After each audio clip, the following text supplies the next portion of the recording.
Dear friends, thank you very much for coming back. And we are going to have the afternoon sessions of our forum. We are delighted, obviously, to have with us Dr. Martin Stopford. Before introducing him, actually, I don't need to introduce Martin. Martin needs no introduction. But I'd like to mention to you, you don't have to worry about the possibility that we're going to put the house on fire again. Last time when we were here, just as Martin was finishing his speech, together with Graham Henderson, we got the fire alarm. So we all had, that was 2019, and we had to evacuate. Fortunately, it was a false alarm. It took them about 10-15 minutes to fix it. I have to tell you, as an organizer, I was really extremely worked up. I said everybody's going to leave. Amazingly enough, nobody left. People walked back upstairs. So we have this wonderful video of everybody walking down and then everybody walking back up. So Martin's going to put the house on fire in a different way by delivering a knockout presentation as he always does. So please come, and thank you again very much for being with us today.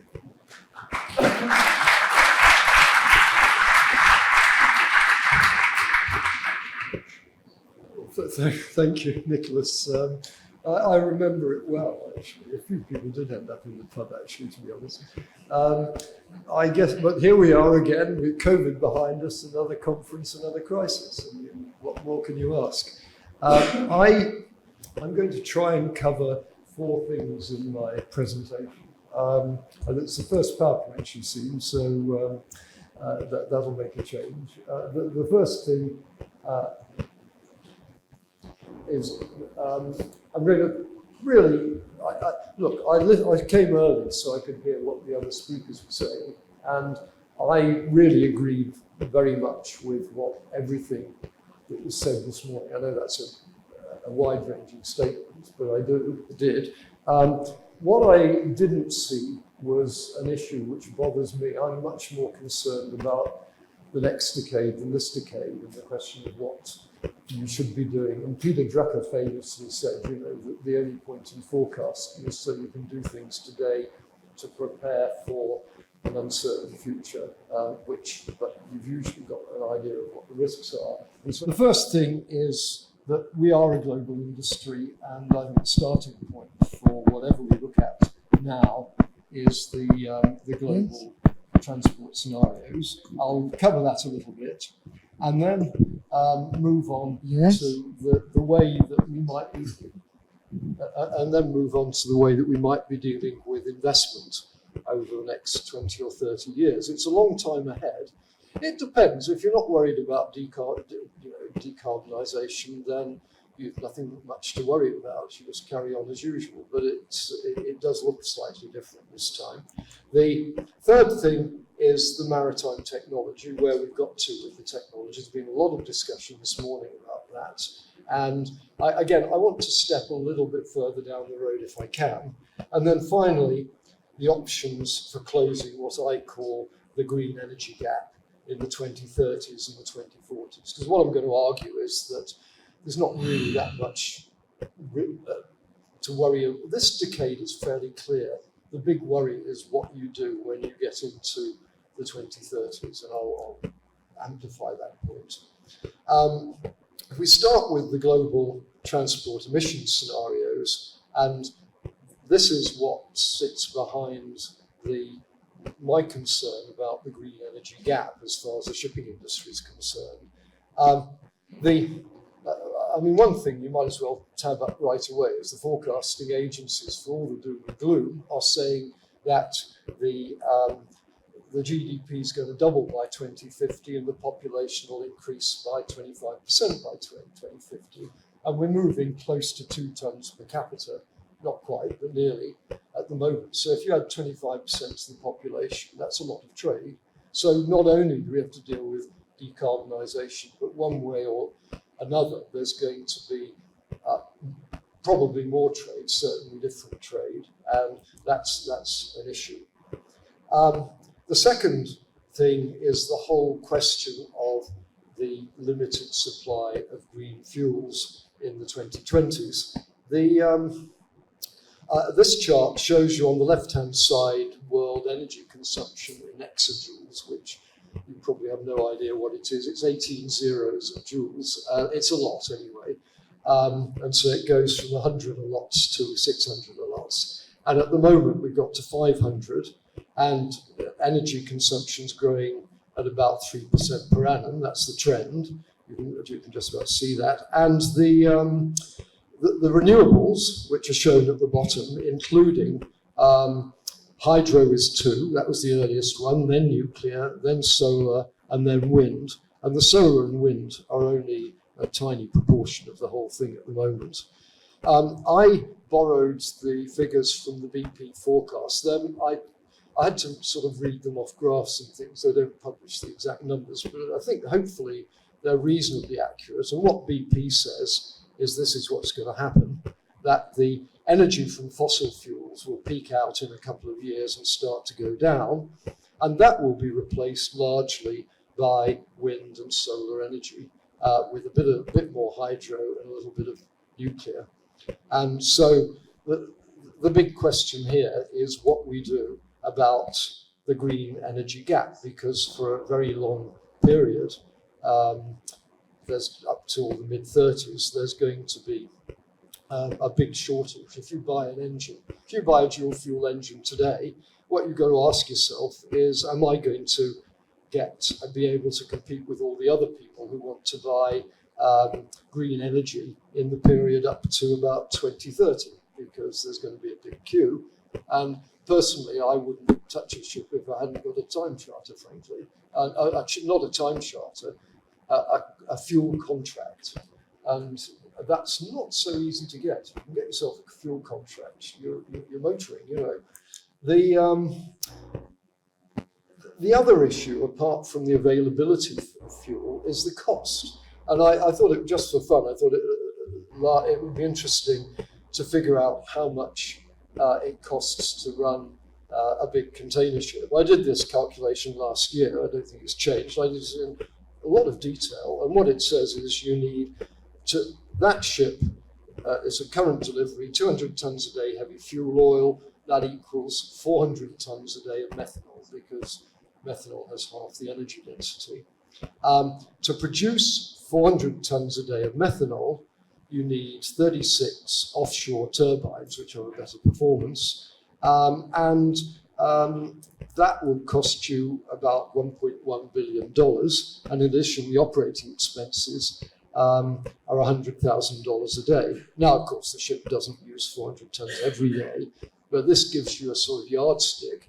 And these are numbers before you even get to the cost of purchase. If you're going to do methanol, you've probably got to buy the carbon dioxide, which I'm told costs several $100s a ton, and you've got to go through the chemical conversion process to produce the methanol, and you've got to bunker it. So, you know, this is, without going into details, you don't need a computer to figure out that it's going to be expensive.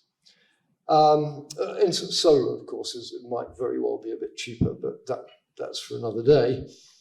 If we just switch briefly to the electricity supply, then as you can see, again, this time we're into terawatts. So confusingly, I put the units sort of above the legends. And basically, at the moment, the renewables of wind and solar are about 13% of electricity production. Okay, so it's not very much.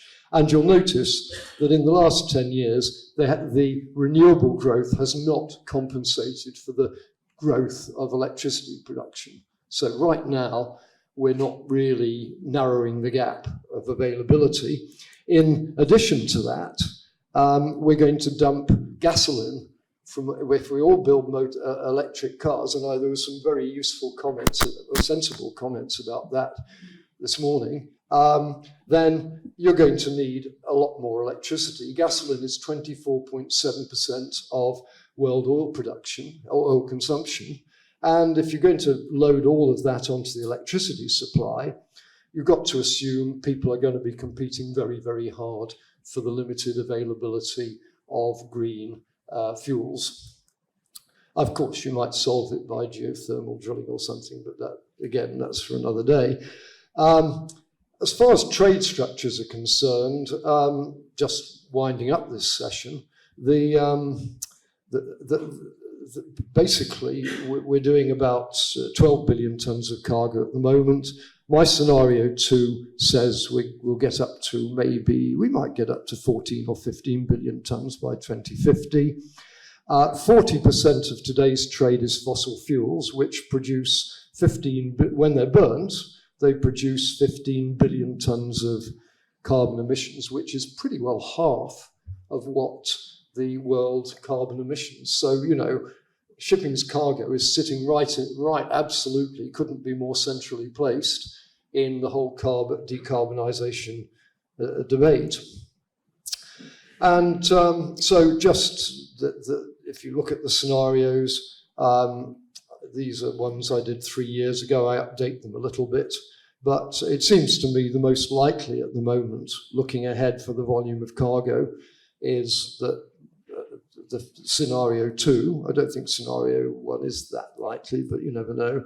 And scenario 3 is looking much more likely than it was if we hit a big recession and you know, it's rather like the 80s, and then you start to lose lots and lots of fossil fuel trade and not make it up on containers or other sorts of shipping, which is the calculation you're doing.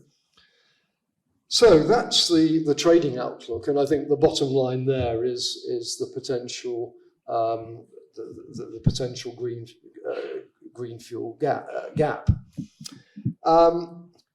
The next question is the whole issue of how we manage investment as an industry going forwards.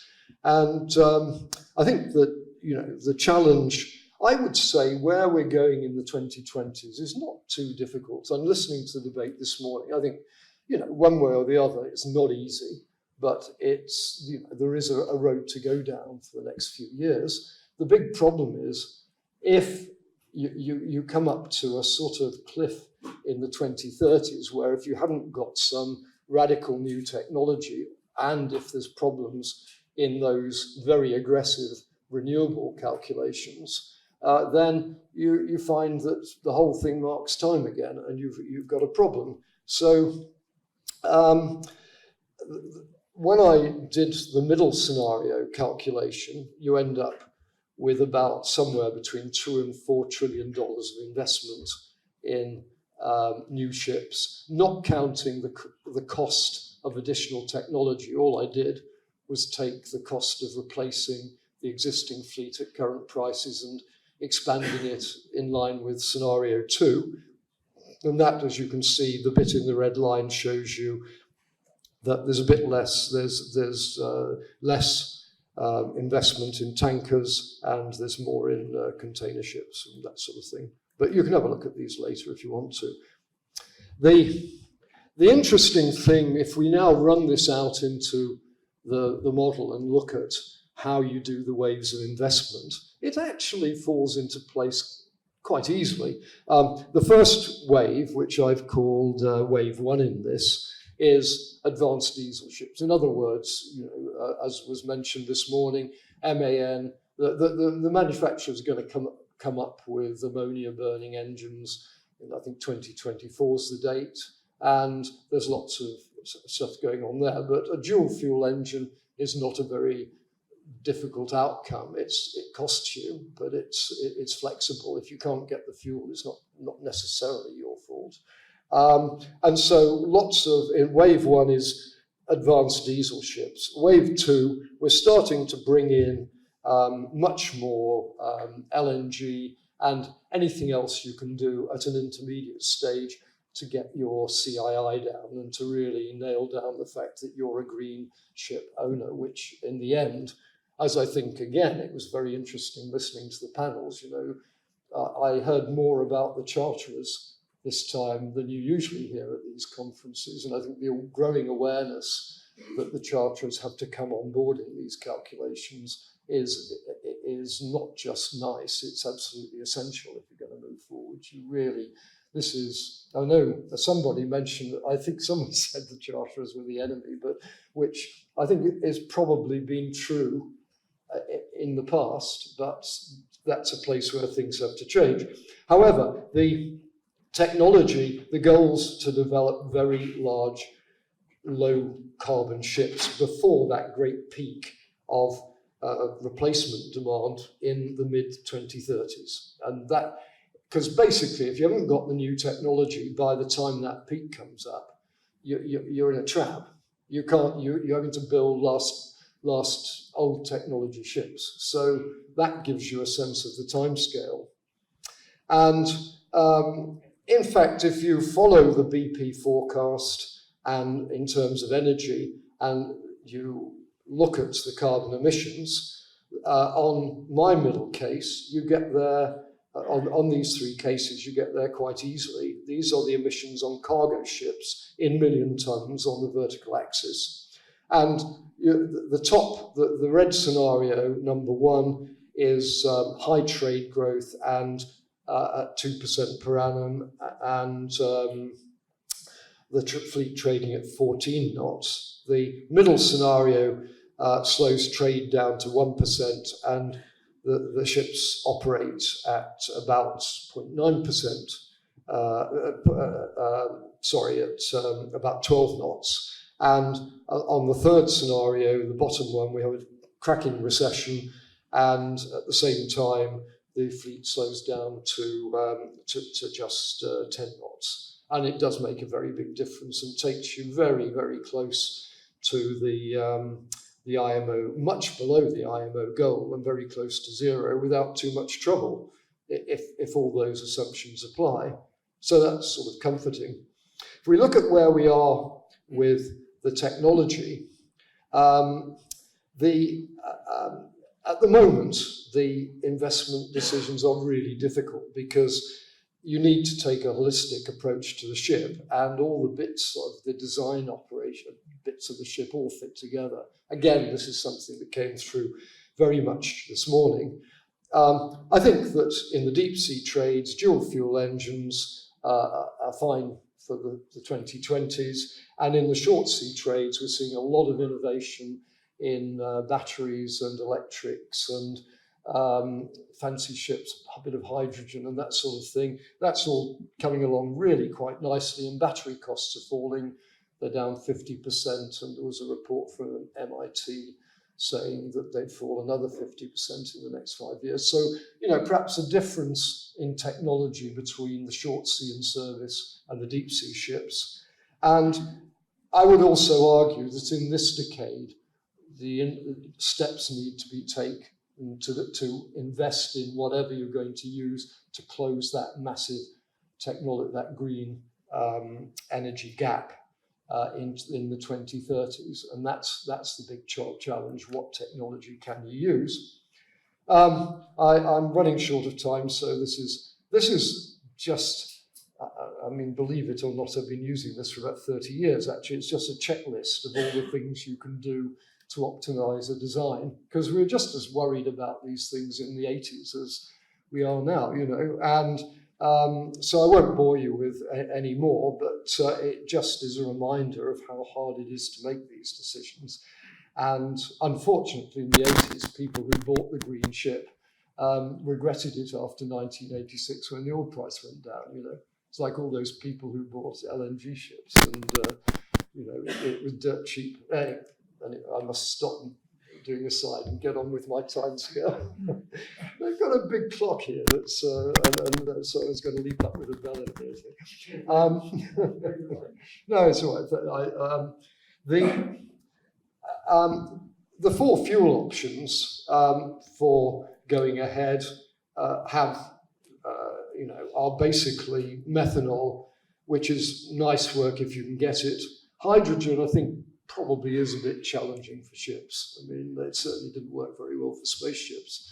And ammonia has, you know, some cover risks, which I wouldn't like to be on the board of a company very well, but I'm sure well run that would be okay. And then on the right-hand side is nuclear fission, which the interesting thing is that if you look at line 2, the a litre of a litre of heavy fuel oil contains 41 megajoules of energy, and a litre of uranium has 64.4 million.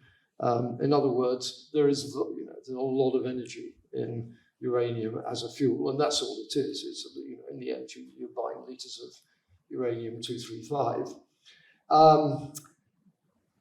As far as the investment's concerned, again, I think everybody agree. I couldn't quite get the last panel before lunch. Couldn't quite get my mind around the container ship order book numbers, but these are there's about 28 or 29% on the order book. These are just Clarkson's numbers, and very little on the tankers and bulkers. So investors really are sitting on their hands. And I as a long-standing forecaster, I'll never complain about that. I mean, it might be a time to go out and buy some shares. I won't go through these slides because these are examples of some of the deep sea ships delivered recently using using sort of slightly more modern technology. The Cape Ace is absolutely dripping with integrated flow meters, and the Prism Courage runs entirely on boil off, and I guess has got rid of the methane slip issue. If you look at the short sea trades, these are, there's some really interesting little ships coming up. There's a hydrogen one, the famous Yara Birkeland battery, and a very fancy shuttle TK shuttle tanker. So things are happening, but really there's a lot of talk, but it's not that much action at the moment. People are waiting to see what the solution is. And so as we come to the final section, which is the short-term versus the long-term strategy, it seems to me this is the right way to look at it. You have to look at the two separately. And in the short term, I think, I've been through the deep sea is pretty straightforward with the technology that's there, and there isn't much crawling out of the woodwork at the moment. Then you go for the slow-speed engines with dual fuel. In the short sea trades, then there's lots of interesting stuff coming up, and it's testing prototypes. If we go to the long-term strategy, then really when you look at that green bubble in the 2030s and 2040s and how you're going to close it, you basically have two choices. You either put your money on renewables and enormous amounts of solar, you're going to wallpaper the Sahara with solar panels, or you go for something radical like nuclear, or you do a split of both. Probably you do a bit of both, is my guess. On option one, I just picked out the NYK 2050 ship, not because it's a vehicle carrier, it's not a particularly good example, but they systematically have gone through and they list all the things that you can do with technology available today, or cutting edge technology in order to get a ship which is almost green, and they use fuel cells, waste heat recovery from the fuel cells, light structures, all the usual suspects really. And in a sense, it's a bit discouraging that there isn't a more dramatic solution. And that's where we come to option two, which is I was tempted to put the Monty Python logo on this because the big boot coming down, but I was very worried I might get sued for infringement of copyright. But I've spent a lot of time this year working with a company called Core Power, who are doing molten salt reactors, and let me just take you through the reasons why the molten salt reactor is not like the water pressurized reactors that are used in both the merchant ship, the naval ships today, and in the power stations. The first thing about the molten salt reactor, it's quite a small unit, maybe 40 tons. It operates at ambient pressure. So if the nuclear reactor chamber is damaged, you don't get a great plume, as happens with the pressurized ones. In fact, what happens is the molten salt, which is in that sort of containment thing in the middle, just drains down into the tanks below and goes solid. And the nuclear fuel is all in the molten salt. So the whole thing is quite challenging to have that sort of exploding accident. It operates at about 750 degrees C. In a ship, it would go 30 years without refueling. And in fact, at the end of the 30 years, you recycle most of the fuel you recover. I believe over 90% of the fuel. The reactor costs you, the quote figures they were quoting was $150 million for the reactor and about $30 million, sorry, 150 and $250 million for the fuel. But then if you get 90% of the fuel back after 30 years, it's a very classic trade-off you lay out. But it is a very big engine. It operates 20 to 90 megawatts, so that could drive any of your very big container ships as fast as you like. And when it goes into port, you plug in, instead of cold iron, you plug into the port electrical system and you provide them with electricity because the reactor goes on all the time. It can burn waste fission products. It's not a done deal. People worry about whether there's corrosion of components within the reactor. But I've been looking at it for a long time. I don't really see the problem with it. And I think one of their big beefs is that people put such massive risk levels on nuclear facilities that you end up having to totally over-engineer them. But that's that is an issue. I won't go into it. Now, in previous revolutions, something like nuclear, it's not going to happen. I don't believe anyone in this room is going to go out and do nuclear because it's something very different. And so I just wanted to finish on the note of a reminder that there are, in shipping, there are managers, there are ship owners who take shipping operation risk. They run the ships and they play the cycles. But when you change, you need entrepreneurs who do something completely different. They figure out where the arbitrage is. They marshal the resources. They do all the things you need to do to make it work. And they deliver the products at the end. And I've put together this list of 10 shipping entrepreneurs. Three of them were in the 19th century. The remainder were 1950 to 1980. They're all dead, actually. And in fact, for 30 years, we haven't needed entrepreneurs in shipping. I mean, what would they do? They get bored.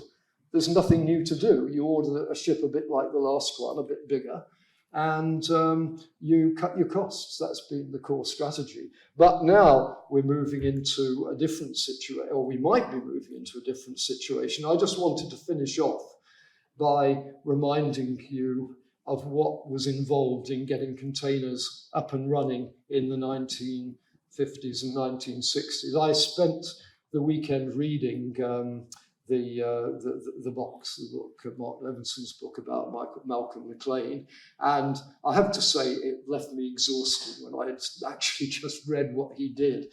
I can't believe it. It was so tough. I mean, the first thing, he'd already made a fortune in trucking. The first thing he had to do was believe that containerization needed a complete change in ships, organization, and cargo systems. Peter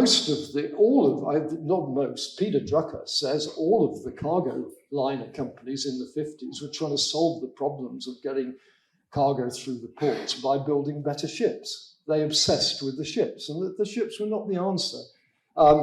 McLean saw that, and he endlessly worked on the arbitrage. He, right at the beginning, worked out the arbitrage, and it was massive. On the first few containers he moved on the Ideal X, you know, he saved, I don't know, 90% or something like that. And he actually demonstrated it with a ship which one of the observers called an old bag of bolts, actually, a rusty bag of bolts, I think was what somebody said, according to Mark Levinson.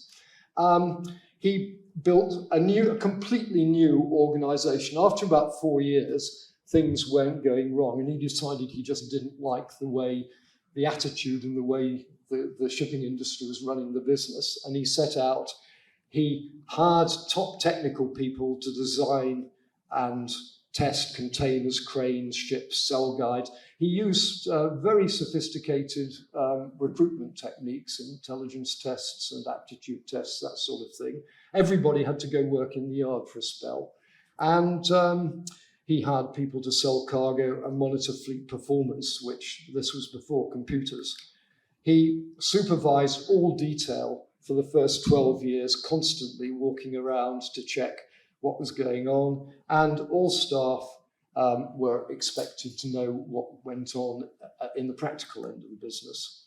He persuaded regulators, initially ABS and the Coast Guard, and the unions that containers were safe. He raised capital and managed the competition. Incidentally, for his new ships, he got capital from D.K. Ludwig, who was one of the other entrepreneurs I mentioned on my list, and who had been actually at the time planning to put the money into nuclear ships. Can you believe that? He stuck with it year after year, even when things were going badly, which was quite often. And you know, I would commend the book to you because it tells you a story which is grinding. It's the story of change. And if you look at any of the other entrepreneurs on my list, you'll find they had very similar lives. Change is painful and hard work, and it doesn't always work. That's the problem. And so the bottom line, new things only happen if someone goes out and does it. And for them, I think, you know, Malcolm McLean proved the devil's in the detail. You figure out what you need to do, and you do every bit as well as you possibly can. And I think that's just about where we've got to today. At some stage, we need to stop talking about what we do in the 2020s and start asking ourselves whether we're investing properly to fill the green energy gap in the 2030s.